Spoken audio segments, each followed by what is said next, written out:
have found the problem with this motorhome Ford Transit. I've done a bit of a botch job at the minute because basically you've got air coming through, inlet manifold here, and I've sprayed it, and when you rev you can see the bubbles coming through.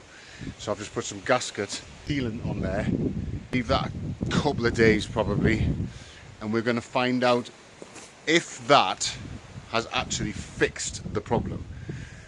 And if it has, I know exactly what I need to do. I need to replace the inlet manifold. And if I replace the inlet manifold now, and then I find out something else as well, then I'd just be balls deep in all sorts of repairs on the motorhome, which I'm not budgeting for at the minute. And as you'll see on this board here, this is what I've got at the minute. So you'll see I've got this side's my current project is the E93. We are still waiting for the radio. I've got a second-hand one, and I've used a Voco before, and they can take a while for delivery. So I thought I'd pay, bear in mind it was 22 euros for, it takes about 2 weeks or something. 22 euros. It's just like, it's a lot. I can't really be bothered. I need it earlier, basically. The earlier I get it, the earlier I can get it on the market. However, I decided to pay $39.99 delivery, so it'd be here by Thursday. FedEx, priority. And guess what? It's still in Lithuania. And it's Tuesday. So, strong worded email. I want a refund on my, because there ain't no way it's getting here in 2 days. So, that's one thing. And then plates should arrive this week. As soon as I've got the plates on, advertise it. Jobs for the motorhome start with a relay, because the indicator relay is throwing a massive wobbly. That's the boy there, and you would think that would be quite simple to find. See if focuses. Are you going to focus? If anyone knows where I can get this exact one, you see the actual difference between these and other ones. It says 4 bracket 8 bracket times 21 watts, whereas I can only seem to find 4 bracket 2, 4 bracket 4, 2 bracket 4s, not 4 bracket 8s. I'm not clued up with what that means, but either way, I bought one that wasn't this exact. It was meant to be a replacement part that was compatible.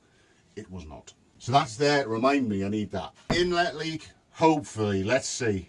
Give it a couple of days and then we'll assess from there. The X5 needs track rods, drop links both sides. It needs track rod one side. I'm going to do track rods both sides.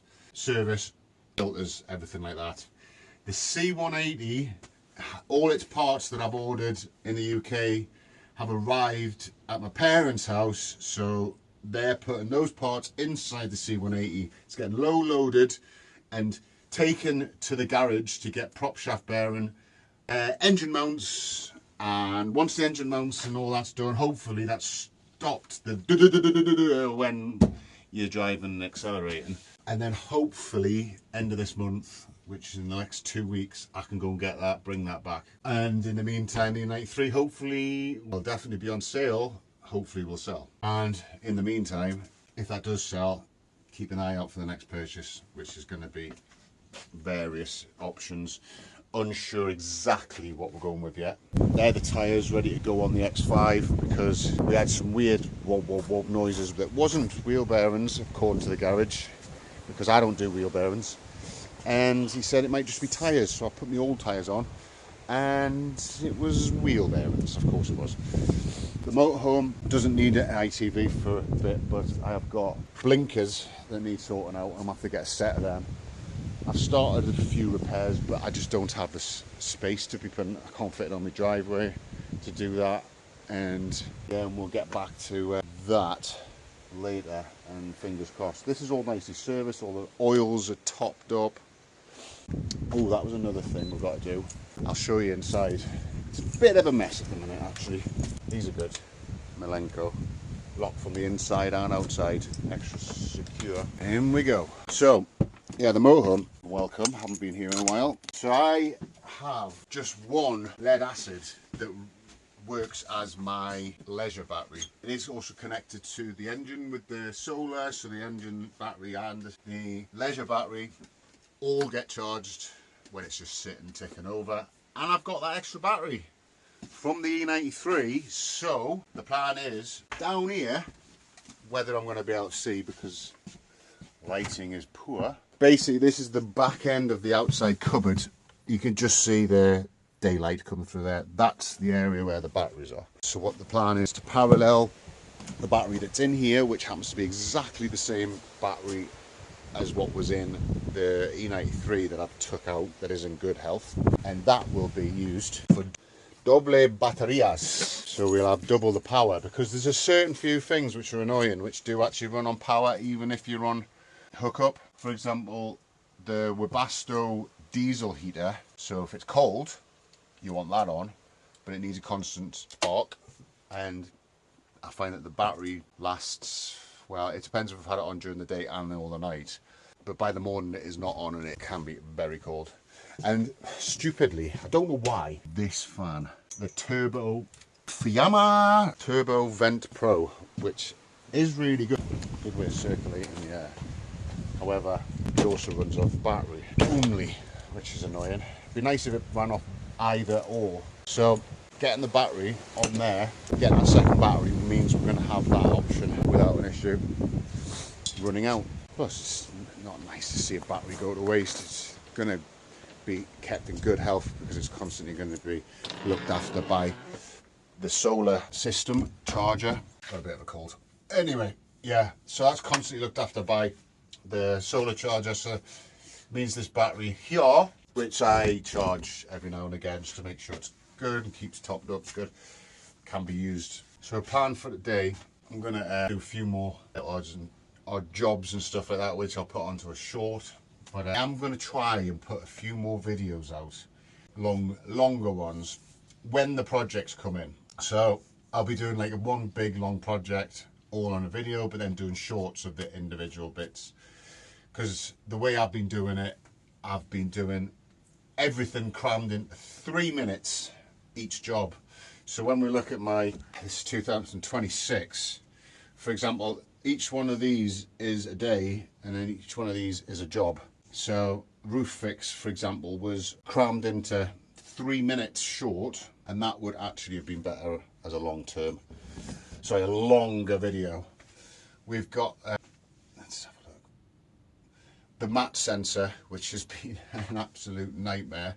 Yeah, it's probably all right being into about 4 or 5 different shorts, but it probably would have been good to do a good edited widescreen, full screen video from start to finish, because it wasn't just a mat sensor, it wasn't a broken cable, it wasn't a battery.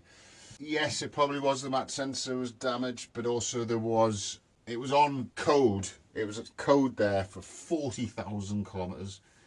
So it had been hard imprinted into the system, and it needed a really good mechanic in the end to fix that. And I'm glad I've found him, because he's going to be very useful in the future.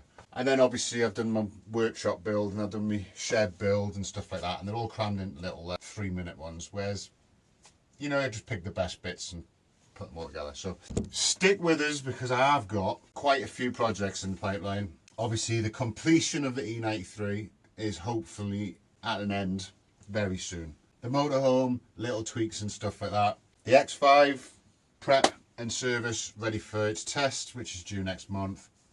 And the C180 Wagon, which will be a road trip. Don't know if I'm going to have any parameters to see if there's going to be certain things I'm going to do to try and get here, do certain things, or just try and get here without it breaking down, because I've been back for it twice and we're still unsure if it's going to be ready to go. Because if we do get back and it is ready to go, I'm going to have to take it easy with all the issues it's had. Although, like I've said before, it's like an antique car, but it's brand new underneath now. It's had so much work done to it, so much money spent on it. The last bill was 1,800 quid, which is twice as much as what I paid for it. And this bill is 200 quid's worth of parts. So I'm looking at another hefty bill, probably another 300-400 on top of that. So we'll see how we go with that. That is really annoying, because it has really screwed everything going on. I wouldn't have rushed into the E93. Certain things would have been done, and the C180 would have been gone and sold last year, and the BMW would have been fixed and ready and sold last year, and I'd be onto a different car already. But I'm not. This is what happens. You got to take the rough with the smooth, and it's gonna, yeah, we're gonna have to lay down a plan for this year, and it is basically just to get this C180 here and finish with and out the way, because it's more of a recoup your money kind of job, this one. I'm spending money to recoup my money, because I will not sell it from the money I'm into it in the UK. Has to be imported, which means I have to spend 2,000 or 2,500 more to be able to get, I don't know, I'm not going to put a number on it, because I don't know. It could be 7, it could be 6. I may have to take 5 just to ship it out, but it is what it is. I suppose it's the game I'm in. And I'll finish on, again, anybody watches this as in Spain or wants this for free, you can have it. It needs the pixels fixer. I know you can do it, and there is kits. This is a glove box. Anyone wants it, again, free. The little storage thing from under the seat, handboard, put that back in. Again, free. Welcome to it. Drop me a message, DM, anything. Welcome. Please give us a like. Please give us a subscribe. Any advice, always welcome. Let's say it's going to be more videos getting pushed out. Less of the, well, not less of the shorts, maybe less of shorts, maybe one a day of the shorts, depending on what I'm doing. But as for the videos, I'm going to start doing some longer ones, so bear with me. There is going to be better content, I assure you. There will be better content, and it will be projects, imports, reliving youth with some of the cars that I choose, bringing them back to life, putting them back on the road as they should be for other people to love them. And along the way, keep an eye out for my next car that I'm going to keep, that I want to use, and it's probably going to be a convertible BMW, so we'll see what we can find. Anyway, thanks very much for watching. Like, subscribe. Adios.